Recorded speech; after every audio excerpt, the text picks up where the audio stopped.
Good evening. My name is Stephen Reiner. I'm with the Alan Alda Center for Communicating Science, and this is Science on Tap.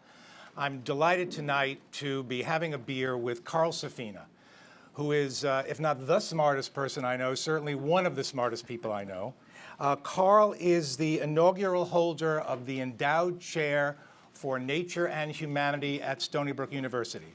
He also is the co-director of the board of directors of the Alda Center for Communicating Science, and he is also the founding president of the Safina Center, a non-for-profit organization.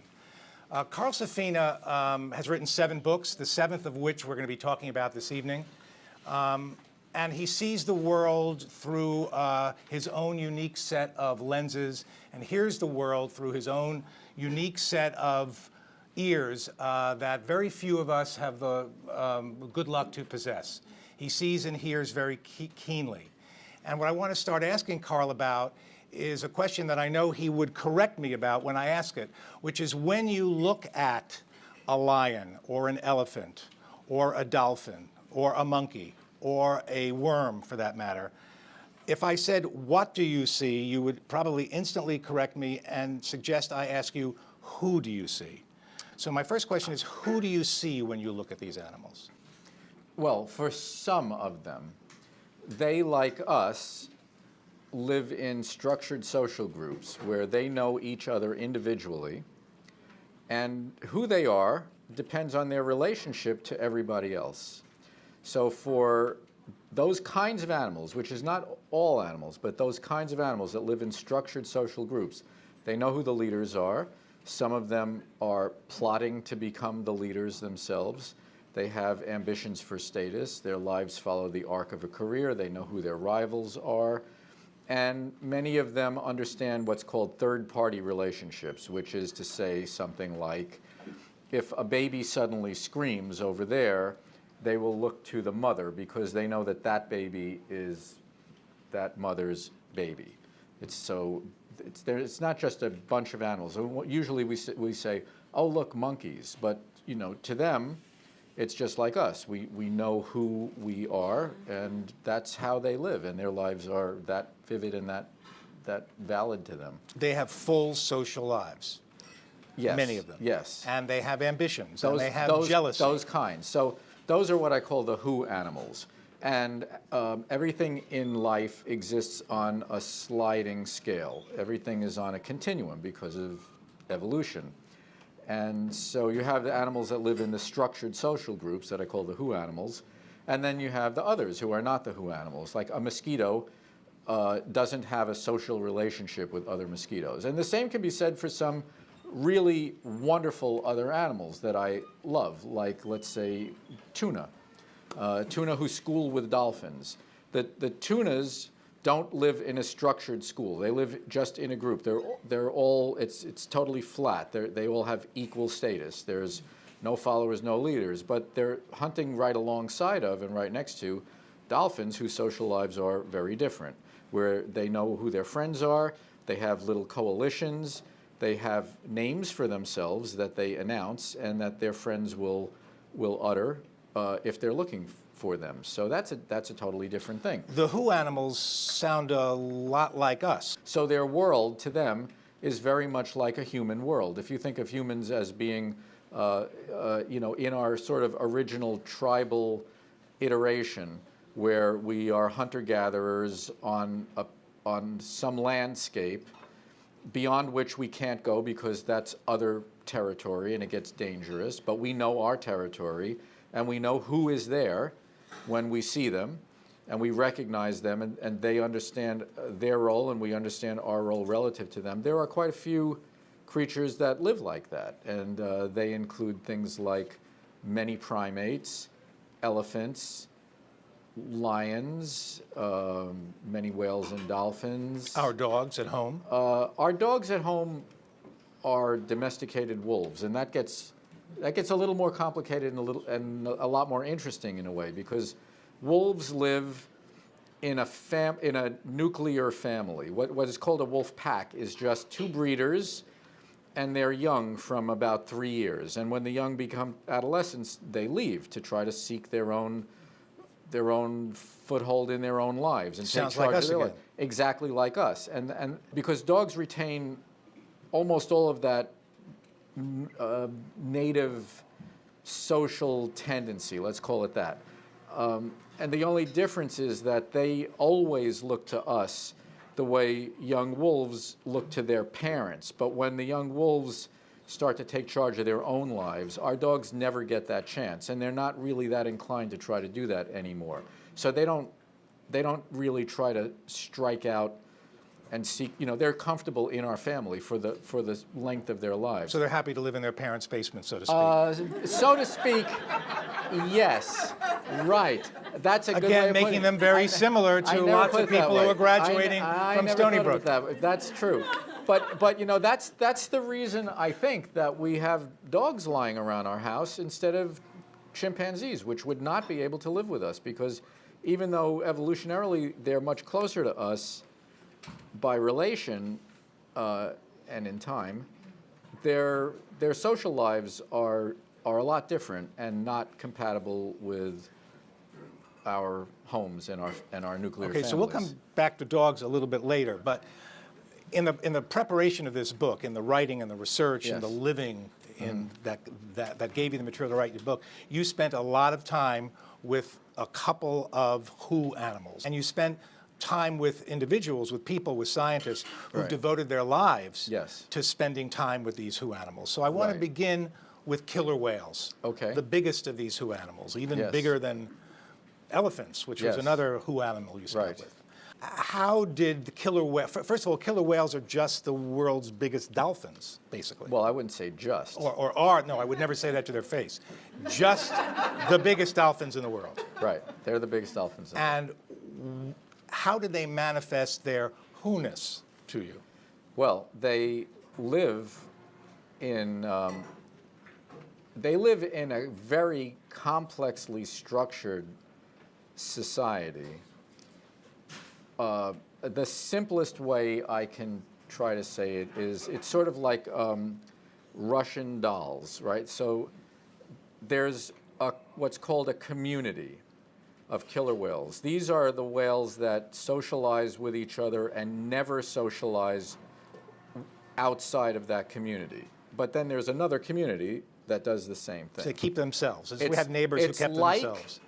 ethnic groups that don't ever mingle, even though they're the same species and presumably could. But they don't, and that's really bizarre. And only killer whales and humans do anything like that.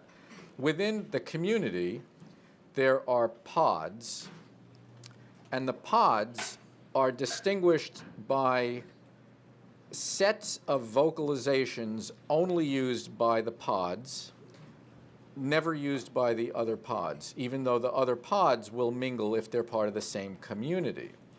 And the pods are made of families.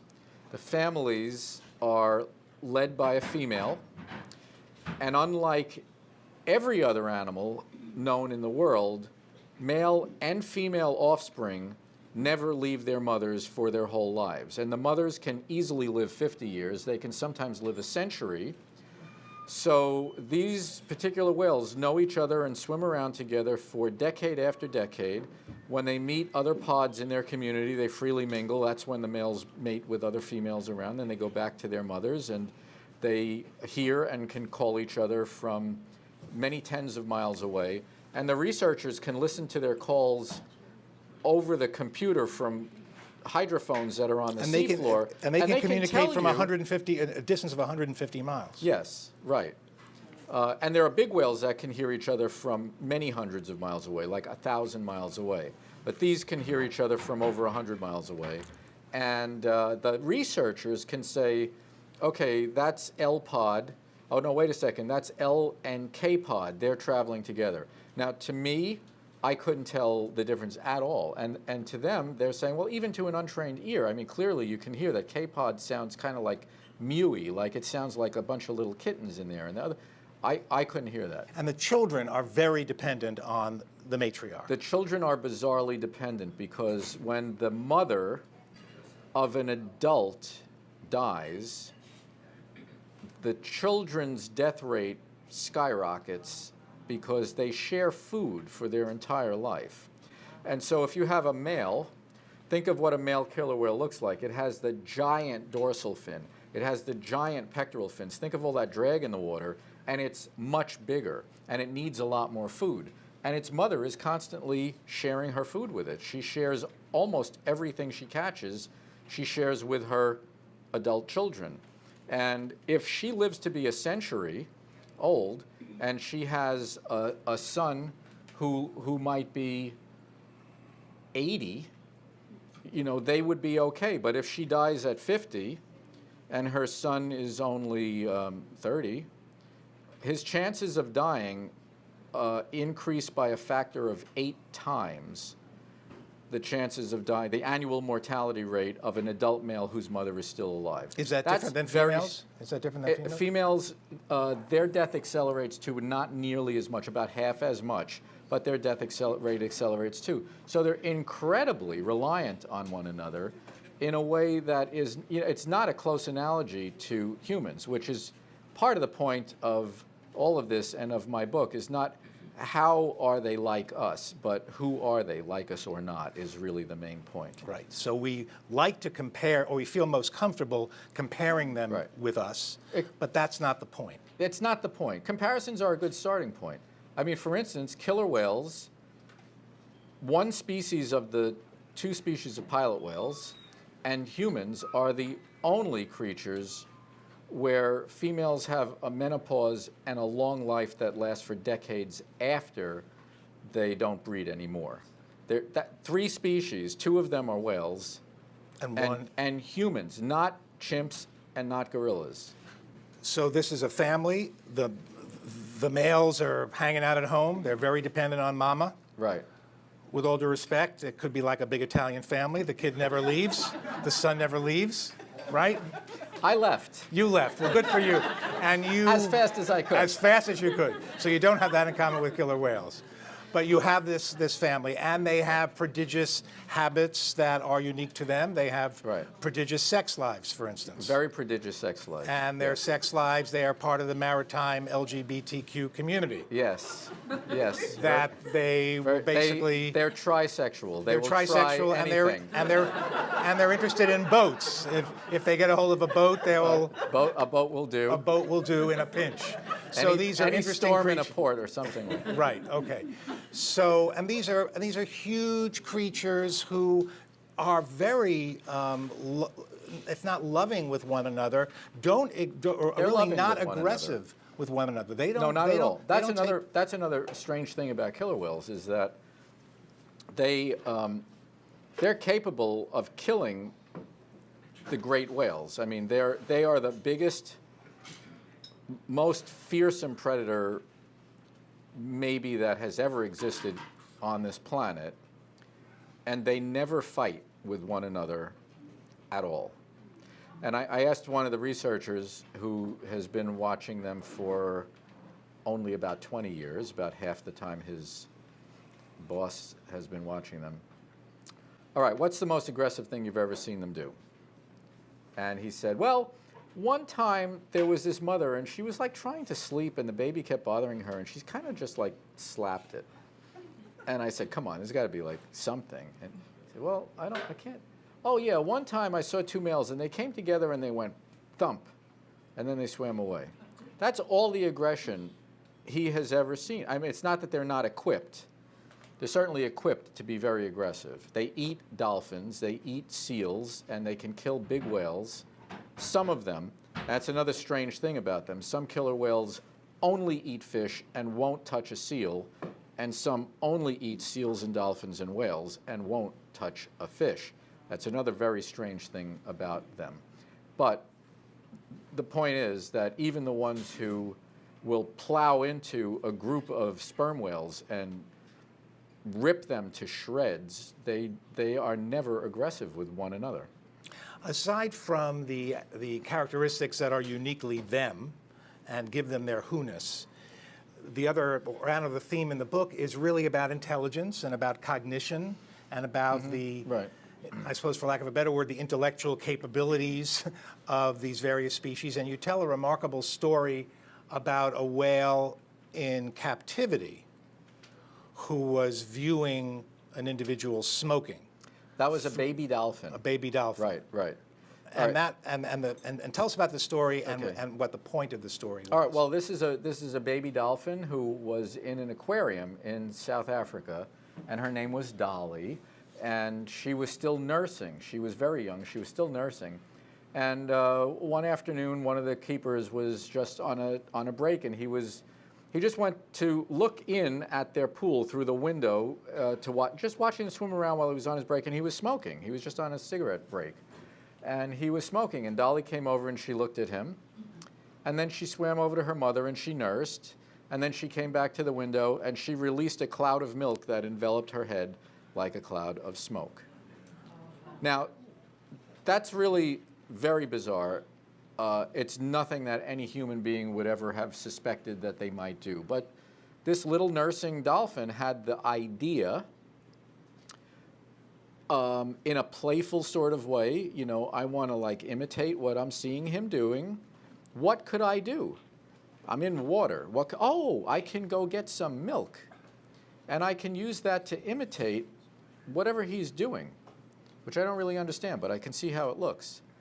And when humans use something to represent something else, which used milk to represent smoke, when humans do that, we call it art. So that's just really a really incredible story. And it's just a little tiny window on the mental capabilities and the mental functioning that is possible in these minds that humans normally never get any kind of leverage on or any kind of window into or any hint that it's there. We don't have the opportunity. And Mostly, we don't have the interest. mostly we don't have the opportunity. I mean, there are millions of dolphins swimming around in the ocean all the time, and they're having lives, and they know who they are, and they you know, they have to do these complicated things, and they hunt very agile prey, and they are organized, and who gets to see that? You know, even those of us who are on the ocean a lot, I've seen I've seen tens of thousands of wild dolphins, but you see them, and they swim by. They hang with the boat for a few minutes, and then they go away. You don't get to understand their lives at all unless you spend years doing that. You spent, I just want to touch on this briefly, you spent a lot of time with individuals who spent their lives, as I said, observing and living with what, Right, can right. you describe what these people are like and the kind of sight that they have developed over the years where they can spot and they can see and they can Yeah. understand in a way that we can't imagine? Whether Well, it's an elephant or a right. whale or a wolf. So in the case of the whales and the elephants, the people that I was with have spent 40 years with those creatures, and some of the original ones that were first there when they showed up 40 years ago are still there. So no one in the world has had that amount of time viewing individual free-living creatures. And I would say probably no one else other than those two people. And then the wolf guy, the researcher for the wolves, he had gone, this was in Yellowstone, he had gone out every single day, 365 days a year, regardless of the blizzards or anything, for 15 years watching those wolves. And he knew them better than we know our own family members. He kept closer tabs on them than we keep of most humans, even in our own families. So that kind of insight was just unbelievable. And the thing about those people for me is I love those people. They're really nice. They're incredibly insightful. They tend to be very focused in their work, but very casual. Like they're just very approachable, very easy, casual sorts of people. They don't have big egos. The wolf guy, when I heard about this guy every day for 15 years, and he agreed that I could meet him and hang around with him, I thought this guy's going to be difficult. He's going to be like so driven, and he's going to have this like I'm a wolf kind of person. He was the nicest guy, and we spent a lot of time waiting for wolves to do something, and he was just telling stories about all the things he's seen and comparing gloves, and it was winter. I mean, just nice, relaxed people, but knowing how to find animals that for most people, if once in a lifetime, maybe, if you were lucky, and they just know exactly where to go, and they have incredible eyesight. Well, I mean, I've been out with birders occasionally, and I'm not a birder, and you get the same feeling. You don't see anything, and they see all these amazing things. Right, I'm sure I've been we in went that out together, position you'd be the myself, birder. yeah, right. So I want to move from the Pacific Northwest and the Pacific off of the British Columbia to Africa, to Kenya, to Amboseli National Park. Okay. And I want to talk about elephants for a little while. Can you give us an idea of what's happened to the elephant in Africa over the last century?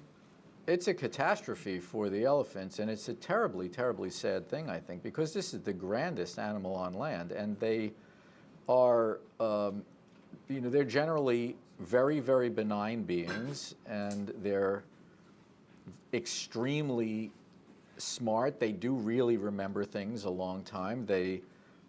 Each elephant probably knows every other individual in an extended population of maybe hundreds. They live with their mothers.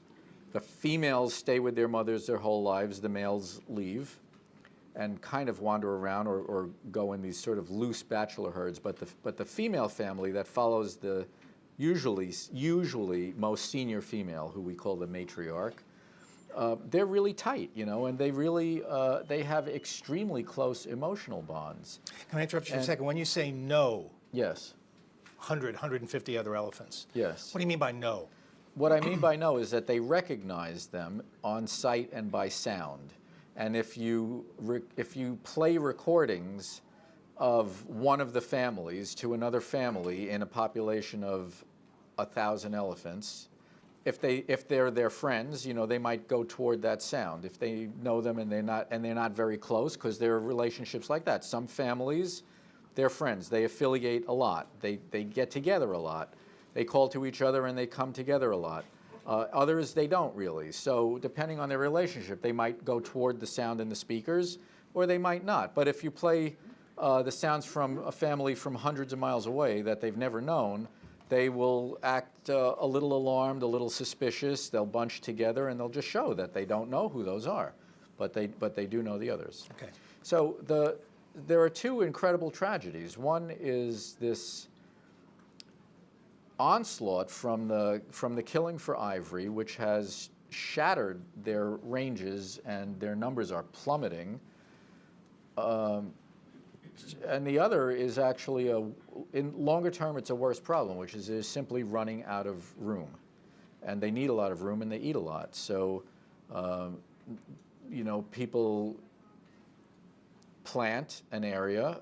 The last time I went to a place that was an incredible adventure getting to when I first went there when I was 26 years old in the early 1980s. And it was a wild, wild place.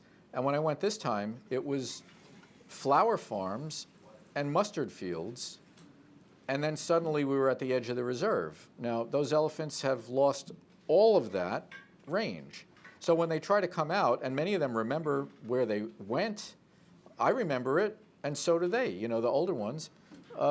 And then they're raiding crops. They're trying to eat. They're not raiding, there's just like, I used to eat here.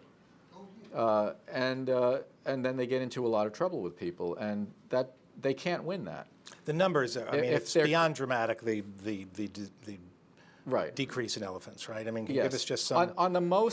In the most protected populations, probably every family has had some death due to being shot by poachers.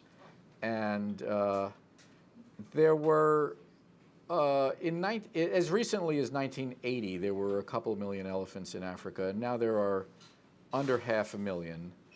I mean, it's But in the extraordinary. last 5 or 6 years, because there was there was a sharp decline until about 1990, when an ivory ban was enacted because elephants were being driven extinct, and the ban worked.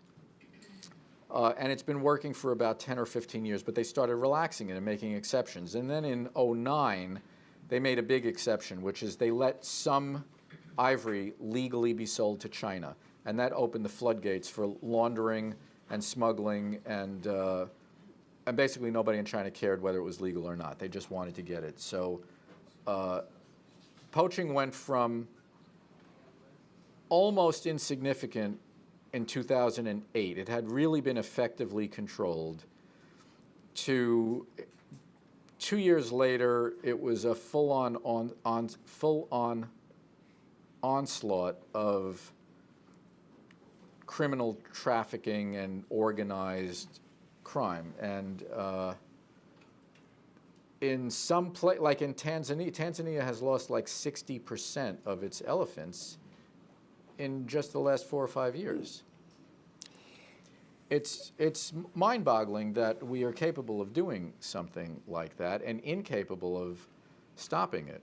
And these are evolved, conscious humans who are capable of doing this, to animals who live in a society and exhibit for their species the full range of feelings and emotions that we would understand as being human to some extent. Yes, absolutely. You know, and when they lose family members, they are traumatized. Their survival of the ones that didn't get shot drops because they've lost the one who has the memory of where do you go for water when the rains have failed. And they grieve. Where do you go for food? And they grieve, and they visit the bones of the dead ones in their family. And like in one of the stories that Cynthia Moss told me, who is the elephant elephant researcher who has been studying them for 40 years. They have they have a camp that's tents, and that's what they do the research out of this camp.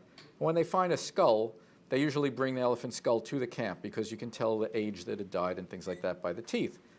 So one day this family came through the camp, and they went right over to the skull that was one of the females in their family, and they spent a while with this skull, and then they all moved on except one who just kept touching and touching and touching this skull, and it was the son of that elephant.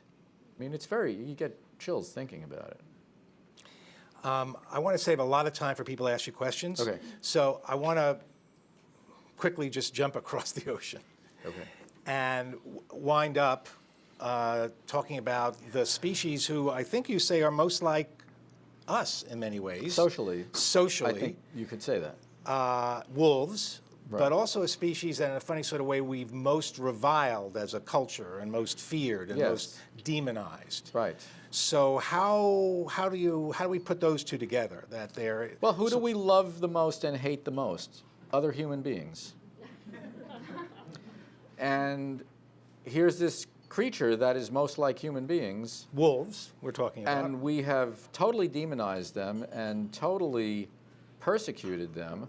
I mean, and not just try to exterminate them, but try to make them suffer while we're exterminating. Like they were burned at the stake in Europe, and they were thought to be the devil's dog. So, I mean, if you saw a wolf, it meant that Satan was out walking, because Satan likes to walk his dog at night, you know. And it's got to pick up the poop too, probably. Yeah, nowadays.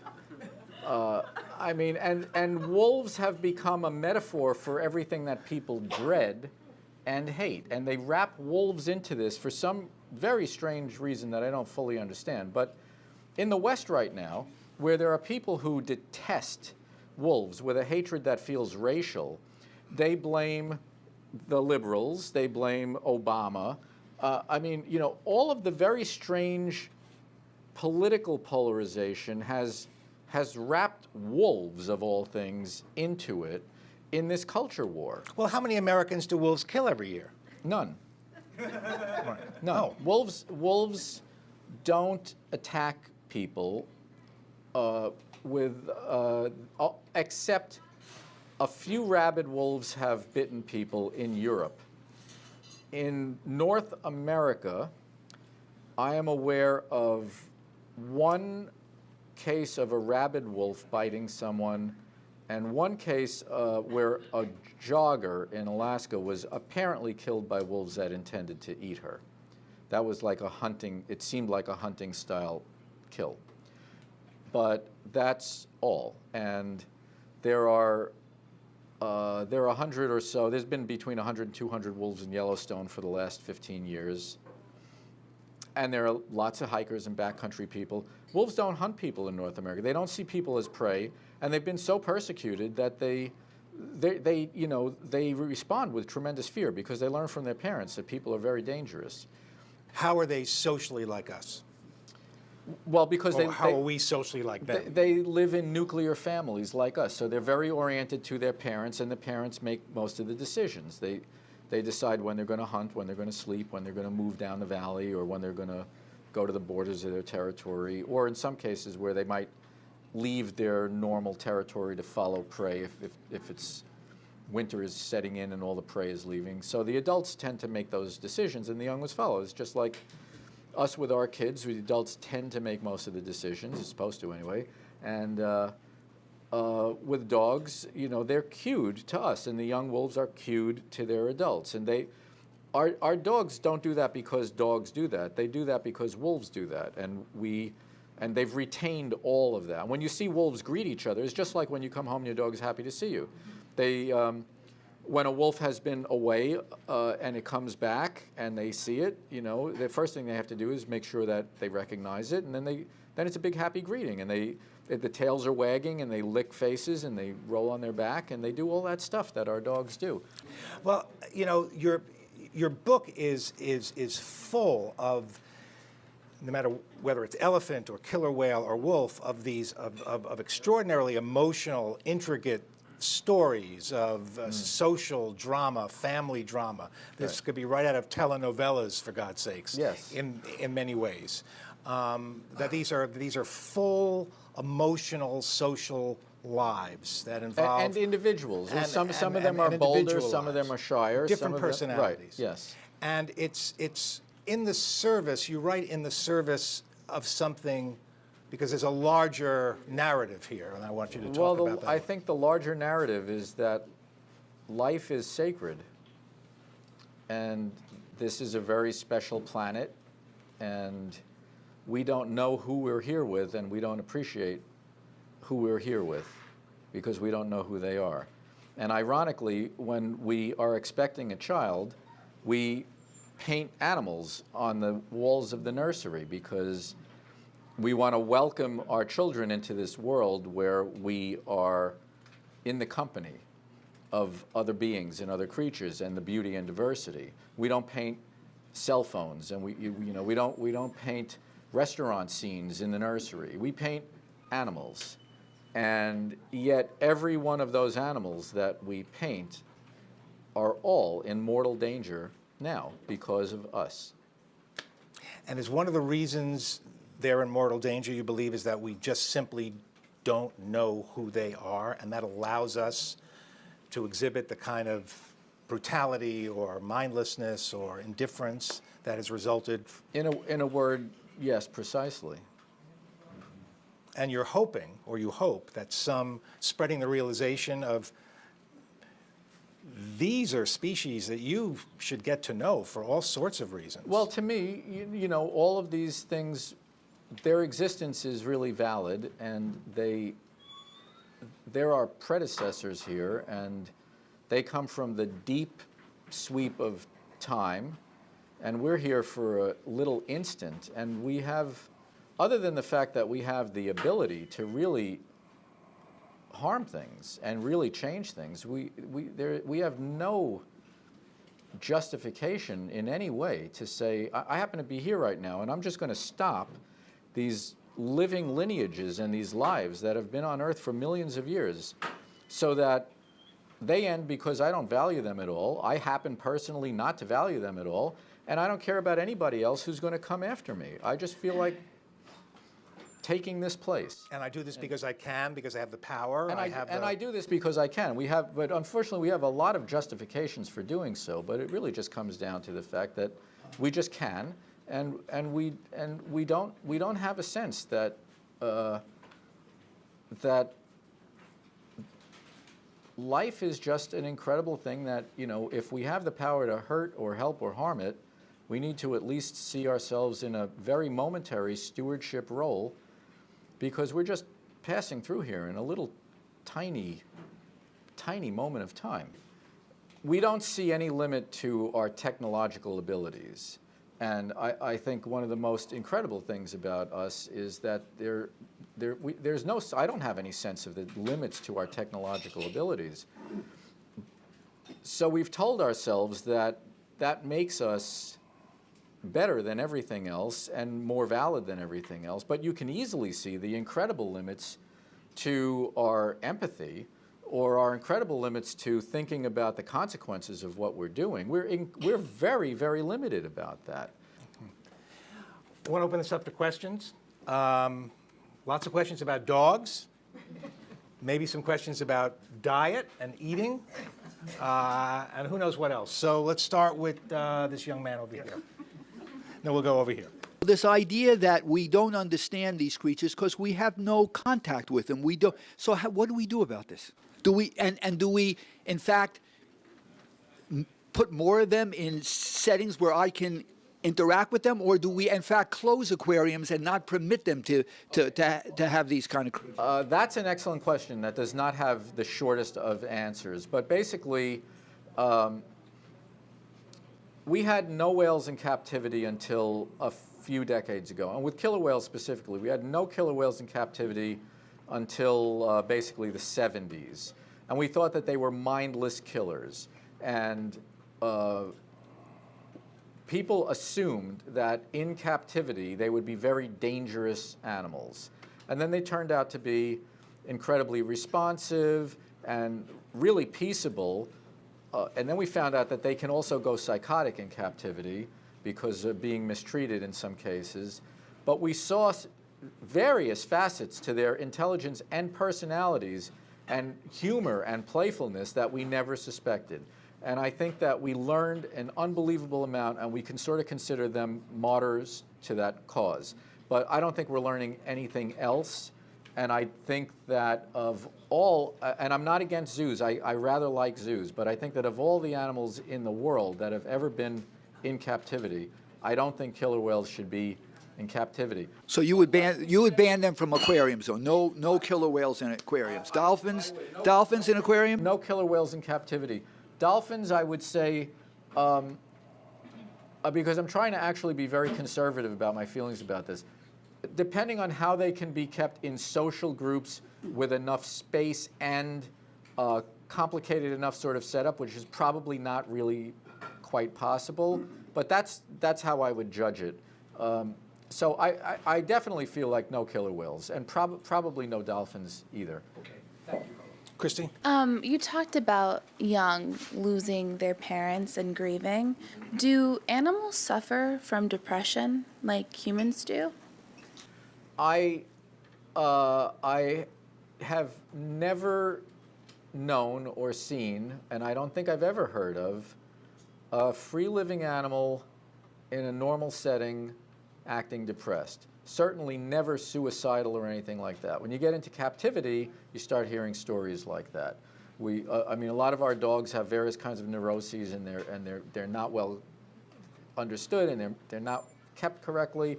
There are a couple of killer whales that seem to have committed suicide in captivity, and a lot of elephants now in the wild are traumatized by seeing their family members get killed, by the loss of those bonds. And they, in the words of Cynthia Moss, who's watched them for 40 years, they suffer incredible emotional turmoil when they witness a family member getting killed. So bringing an animal into captivity could possibly lead to that animal becoming depressed or suicidal? Yeah, possibly. There used to be a thing called cage psychosis in the days when zoos were really not very good and very simple. So like I remember when I was a little kid, if you went to the Bronx Zoo and you went to the Ape House or the Great Cat House, it was a concrete slab with heavy bars and maybe a bale of hay in one corner. And that was supposed to be hygienic because you could just hose it out. And of course, they don't have any thoughts or feelings or complex emotions, so you just feed them a good diet, keep them on a concrete slab, and they'll be fine. But actually, they were going out of their minds. And the cats would just pace and pace and pace and pace and pace, and they'd be doing this day after day, year after year. They became psychotic because they were so bored. I mean, this is a complex mind that is developed for negotiating a complex physical environment, doing complicated things to get its food, having to negotiate a complicated and maybe dangerous social environment, and just sitting on a concrete slab all day, that brain went out of its mind. And one last question, if I may. You've done a lot of research on animals. What has animals taught you that humans haven't? So maybe that's the best question I've ever been asked. Yeah, good for you. Good question. I don't think I've ever been asked that question before. Stony Brook journalism. I'm not sure I would say what they've taught me that humans haven't, but what they've shown me that humans don't show is that it's possible to live a very peaceful and very rational life. And I don't get that from watching humans behave. Thank you. So there's the hope that they show me, I think. Great question. Yes. Good answer, yes. I was reading a story about elephants, and I think that story of a herd of a mother named Echo and their son who had a hurt leg and couldn't stand up supported all the things that you're saying about they cared and thought about their family because Echo stayed behind. Have you heard that story? Echo stayed behind to support and care for her son until the Eli, I think, was able to walk. That's a story that's a really great window on the elephant mind, and the woman who knew those elephants and where that was filmed was the same woman that I was with, and she told me a lot about Echo and Echo's whole family. But the story about that little baby was, it was an unusually large newborn, and his wrist, his carpal joints, would not straighten out. So normally they get born and then right away they wobble up to their feet and then they start to follow their family around. And he couldn't stand up, and he was shuffling around on his wrists.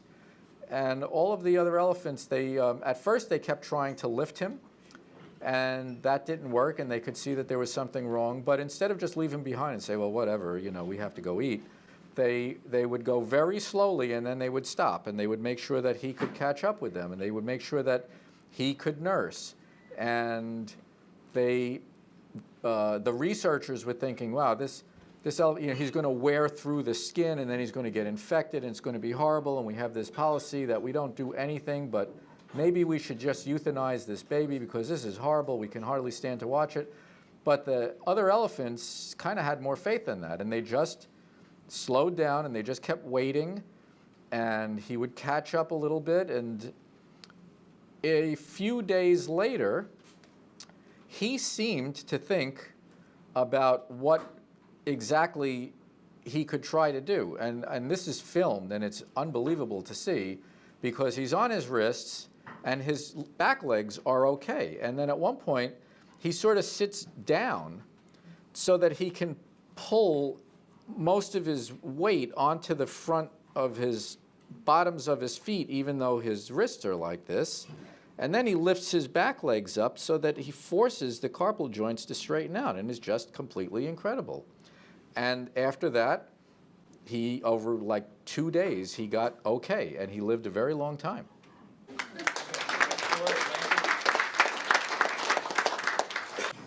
question back here? I just had one Oh, yes, more. I'm sorry, Naomi. I'm going to get back to the whole issue of whether animals have a temporal sense. And I'm going to be that person who asks about my dog. You know, yeah.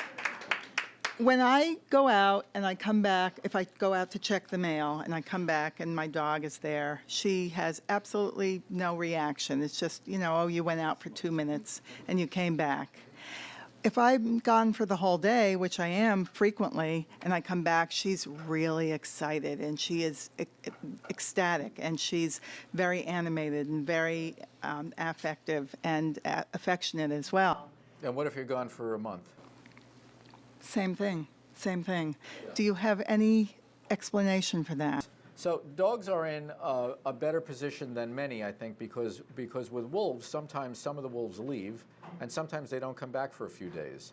So there's a need to recognize, and there's probably a sense of some time passing. My dogs seem to have a sense of the day. They do certain things in the morning. They expect certain things, and then they have this way that they rest, and then in the evening a different thing happens, and they go to certain places in the house or in the backyard and all that stuff. We have two. One of them, he greets me about the same, no matter whether I've been gone a few hours or a month. The other, totally different. If I'm gone for a few hours, I get the few hours greeting. If I'm gone a couple of days, I get the very enthusiastic, glad you're home greeting. And if I'm gone a month, I get the just full-on whining and I'm so unbelievably happy to see you and I'm not going to let you out of my sight. I'm going to follow you around the house for the next 2 hours. I'm going to keep hitting the back of your leg with my paw because I just want to say hi, hi, hi. And the other dog doesn't do that. Okay, so very much like human relationships then. Okay, thank you. You say... And my wife's somewhere in between. Maybe the hitting your leg part.